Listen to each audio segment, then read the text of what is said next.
This is gonna be my last bait on this side.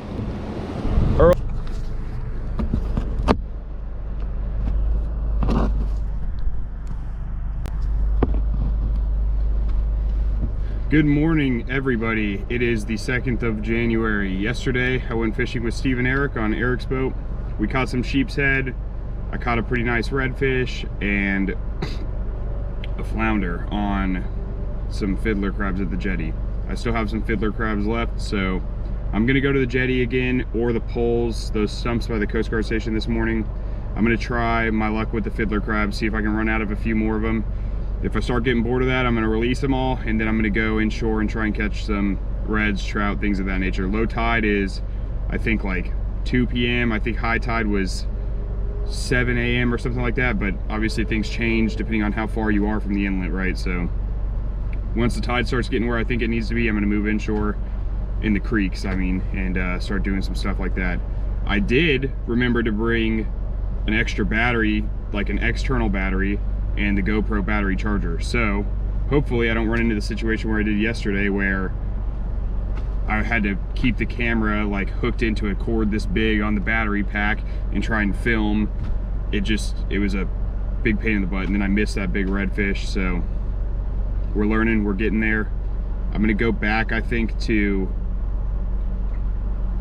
my previous filming method because I think that actually worked a little bit better, the way you have to sift through things at the end. So I'll see you guys out there. Hopefully we catch some fish today and get some good footage.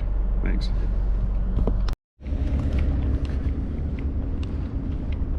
All right, guys, I'm at the boat ramp, about to take off. So water looks pretty clear today, super high.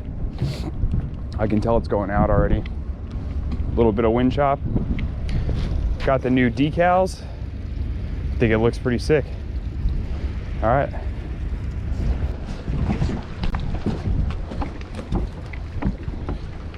All right, at the jetties. I haven't been able to fish this side in a little bit, so I'm gonna try it. This is the Huguenot side. So if you wanted to, you could hop on down here by foot. I've never actually seen anybody get this far. These rocks are pretty big, so, but hopefully there's some sheepshead over here. This is where I used to catch them usually. Just haven't been able to come over here lately. Current's too strong for the trolling motor.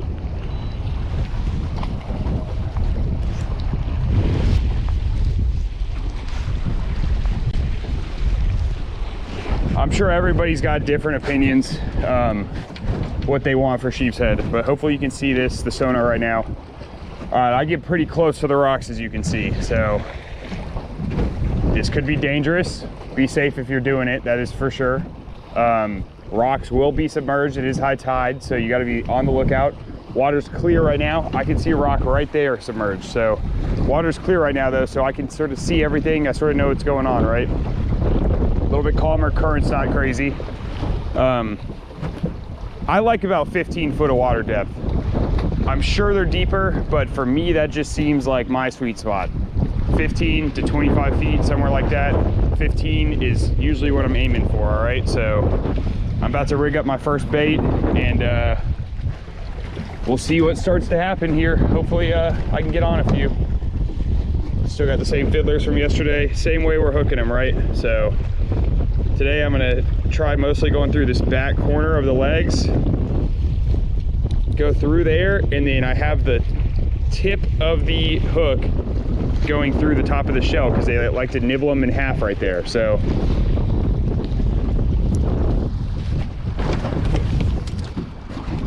getting everything ready in the boat for if you catch a fish. By yourself is a little bit different because, you know, now I'm doing everything. I'm the captain, I'm fishing.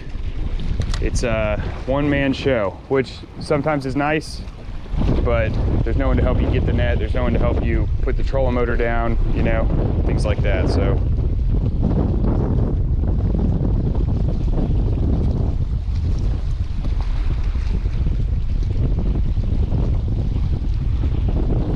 this is nice. This is the clearest I've seen it lately. I mean, I can see the ground even.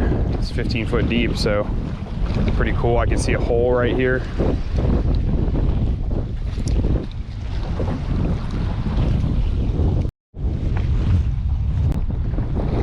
All right, guys, I'd like to say that, I guess I've never really explained this much, but fishing the jetties is difficult. You know, there's so much rocks, things to get caught up on like that. In Sheepshead, well, really anything, you know, you're wanting to get towards the rocks. The Sheepshead are eating barnacles off of the rocks, right? So, and crustaceans, things like that. So you see how my line's going straight down. Right now I'm using a 3/4 ounce weight. The current is not as strong as it usually gets here. I mean, this sometimes will not be enough. But you want to be able to drop it right down to the ground. I can feel the rocks, and I'll sort of just give it like an inch or two lift up every once in a while and make sure that, number one, it's not on anything. Sometimes they'll get it and, you know, take you in a rock or anything like that, and make sure it's not hung up on a rock. I keep my finger on the line because these guys tap, and to me, just that braid gives you that really nice feel, and then having it on your finger as well makes you a little bit more sensitive in the rod tip, you know. And then I would not use anything over a medium really for this, because you need to be able to feel them hitting that line. So just some tips for you right there. And then you can use the jig head or the Carolina rig.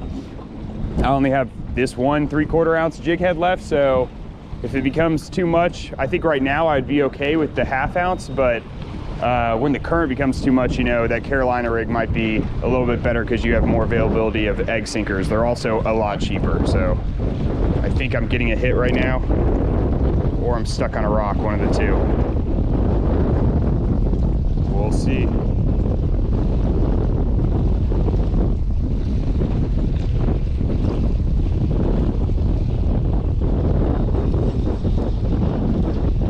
All right, so I said I think I'm getting a hit. Like, that's how quick they nibble this off. That thing is gone just like that. You got to be ready, and you're going to lose more bait than you're going to catch fish with these for sure.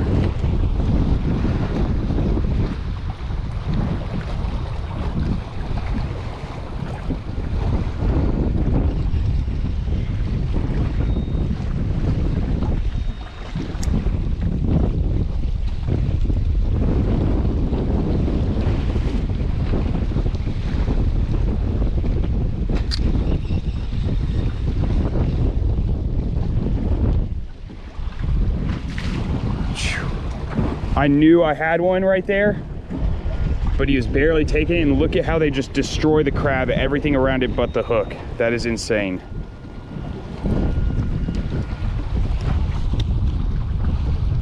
Sheepshead are very finicky. Another thing too is a lot of people, like if you're inshore fishing, you know, you want to fight the fish. Everybody's got loose drag, everything like that. The sheepshead, I tighten my drag down. I go a little bit heavier on the leader. I've got a 20 pound. You could probably even go up. It's gonna get beat up on the rocks and everything like that, right? And I go with that heavier drag setting because when these fish get hooked, all they do all day is swim in between these rocks. That's where they're gonna take you. So the last place I wanna be is in the rocks because it took a bunch of drag out, right? So naturally, I'm gonna set my drag tighter and I'm gonna rip them out of the rocks. They're still gonna fight a good amount. There we go, I just lost another one.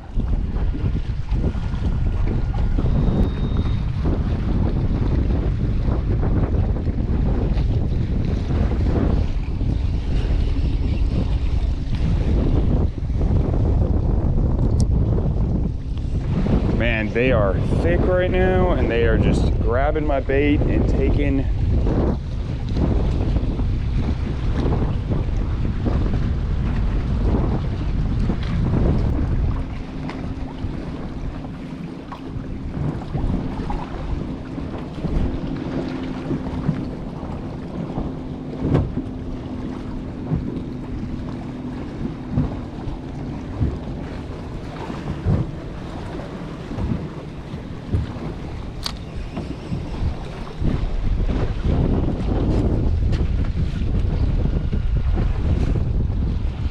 I am thicking them right now, but I'm not gonna lie, they are giving me the business. They are just taking it every time it gets down there. man.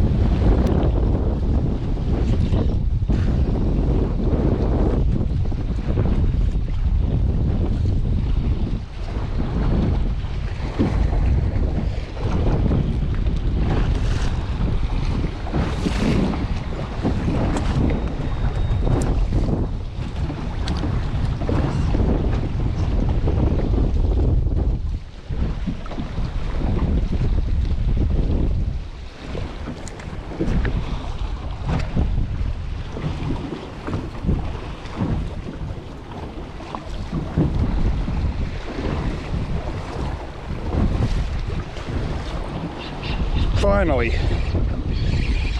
I knew they were down here.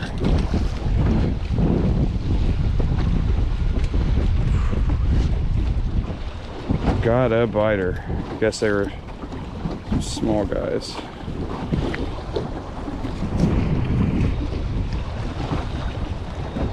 First sheeps of the day.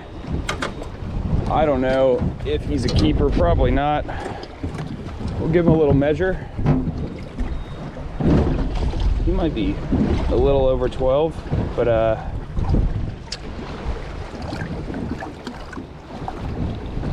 nice. I knew they were there. Probably just. Dang, he's got 3 front teeth. What a weirdo. Dark guy. Dark guy. All right. I guess it's decision time. Really get him. I'm gonna throw him back. There's got to be a bigger one in the sea.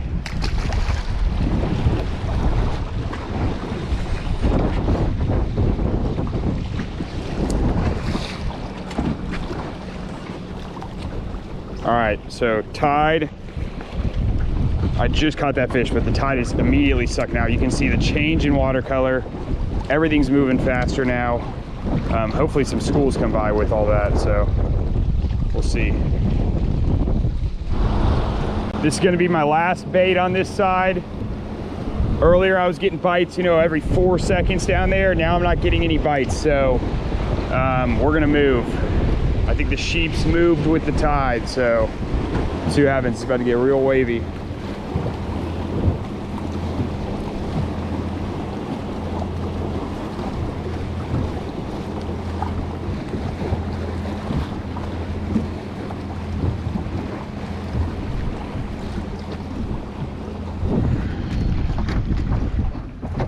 All right, guys, I am at the Mayport jetty now.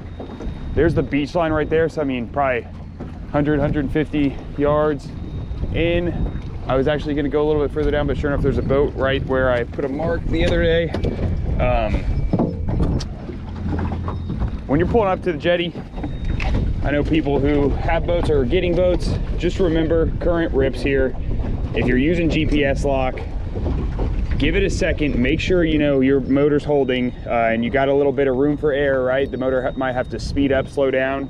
If it's working too hard, it's gonna shut off, and then next thing you know, you're in the rocks. Not fun. And if you're gonna throw an anchor, we've gotten a few anchors stuck out here. Sort of name of the game. So have the chain and zip ties and the brake free in case you need to, because next thing you want is huge wakes coming, you're stuck on an anchor and you know you can't figure out what to do. So just be safe. The anchor thing sort of stinks. I would recommend, I know not everybody's got the money for a trolling motor, but if you're gonna do it like this, I'm gonna be honest, you need a trolling motor. It's the anchor. Maybe go try and catch some bull reds or something, you know? This is the first drop on the Mayport side, and I'm already getting bit, it felt like.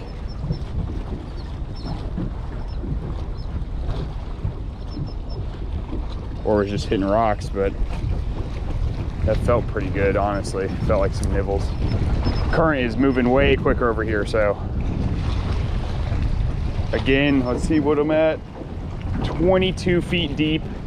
It's gonna be a little bit shallower where I'm over there where the line is. And the thing with that faster moving water is you don't want to get hung up on the rocks. But that's where they are, so it's the name of the game.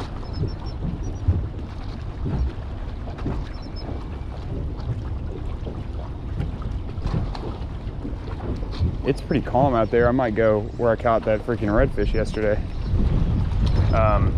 If you're casting like that, you're more likely to get hung up because the thing goes and it gets stuck in between the rock crevices. Like, see how my line's already out there? It's just, that's going to increase your likelihood of losing tackle very quickly.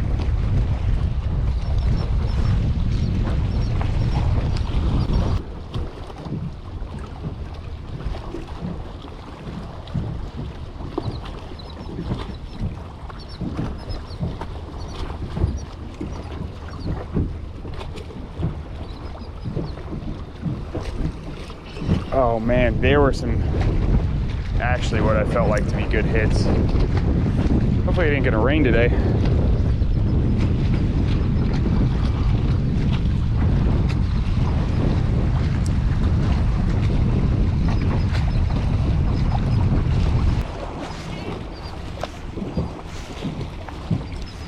Another what I think is a beginner tip is, if you're coming out here and doing this, maybe don't start with heavier braid.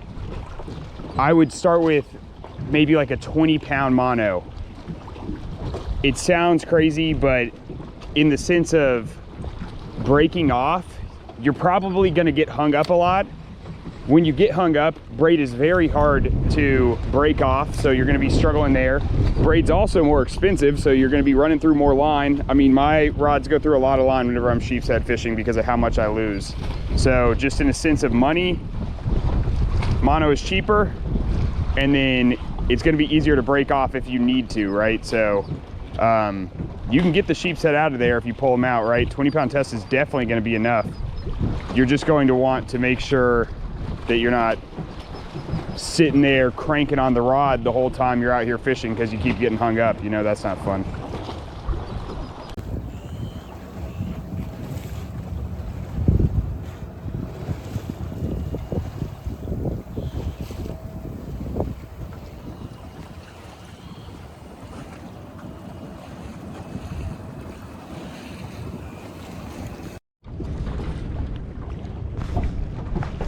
All right, I moved in a little bit closer.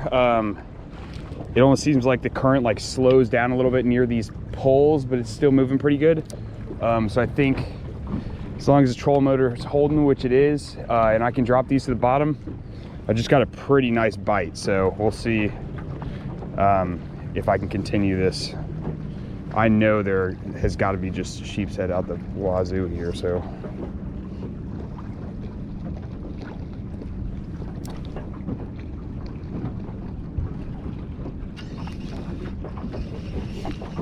"20 feet deep." I'm gonna try, whenever I can start seeing the poles, we'll move in a little bit more even.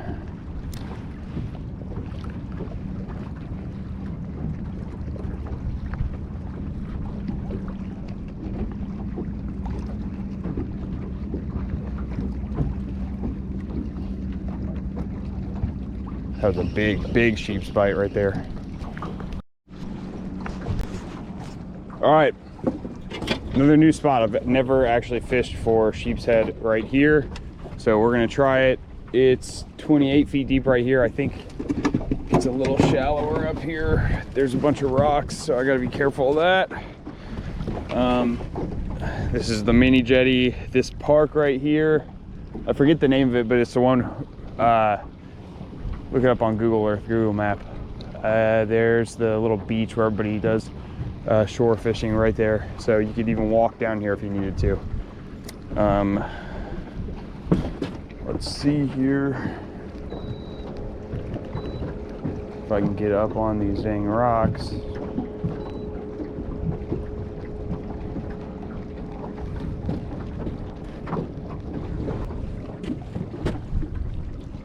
Dang, well, sure enough, I wasn't filming because I stopped the camera and started it again, and I lost something big in the rocks. Freaking took me in. So I knew this spot was going to be good because everything funnels through here, right? Anything from the ICW in my mind is going to take that turn right there. ICW is to the left. Take that turn, come around these rocks. Most of them's probably gonna hug the shoreline, look for ambush spots to get bait and things like that. So, but yeah, I just got, man, he took me in the rocks and I could not get out of him. So that was my last heavy jig head. So we're gonna see what I gotta figure out now. Maybe a Carolina rig.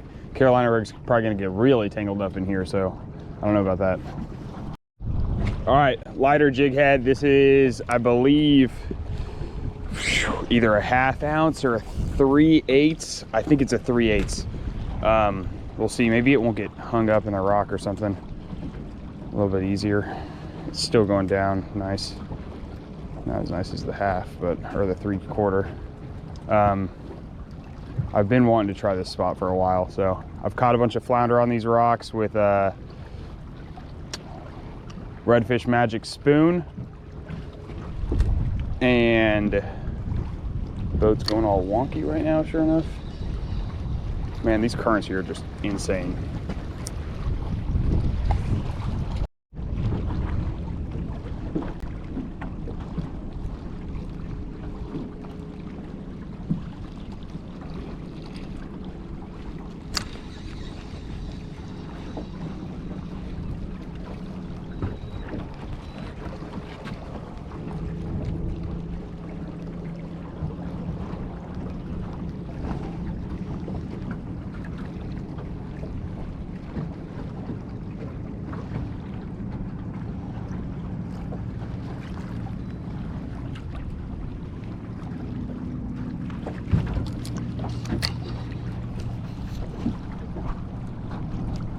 Current just picked up enough where I literally don't feel safe over here anymore. I mean, it just started whirlpooling out of nowhere. This is...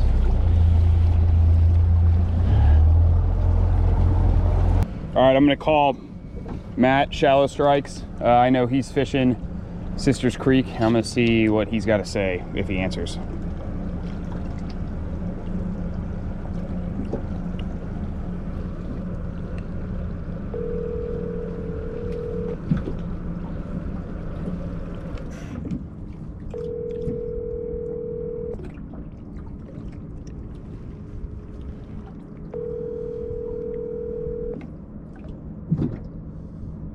Your call.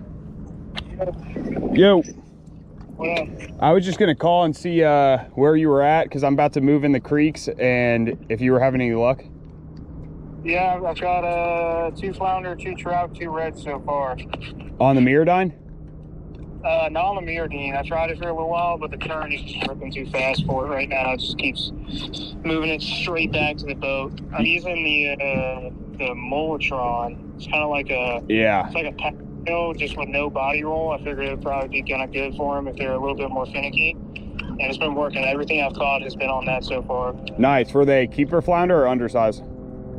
Everything I've caught has been under so far. I caught 2 reds, like almost back to back, both about 16 1/4, and then the flounder were about an inch short, and same for the trout. Okay. Yeah, I'm gonna move. I can't, my trolling motor can't hold now. I just lost something big in the rocks at the mini jetty, and I'm just, the current's just ripping, so I'm gonna move back in there. Where are you in Clapboard or Sister? I'm in Sisters. I'm way the fuck back in Sisters. I'll send you a pin where I'm at. Okay. I don't know if I'm gonna run all the way in there. I'm gonna run through the Shad Creek Bridge, and I'll see how far you are. I might try and run over there, but I was just gonna give you a call. You're on video too, so I'll probably throw this in there. Heck yeah. All right. Later, dude. Bye, dude. Yep.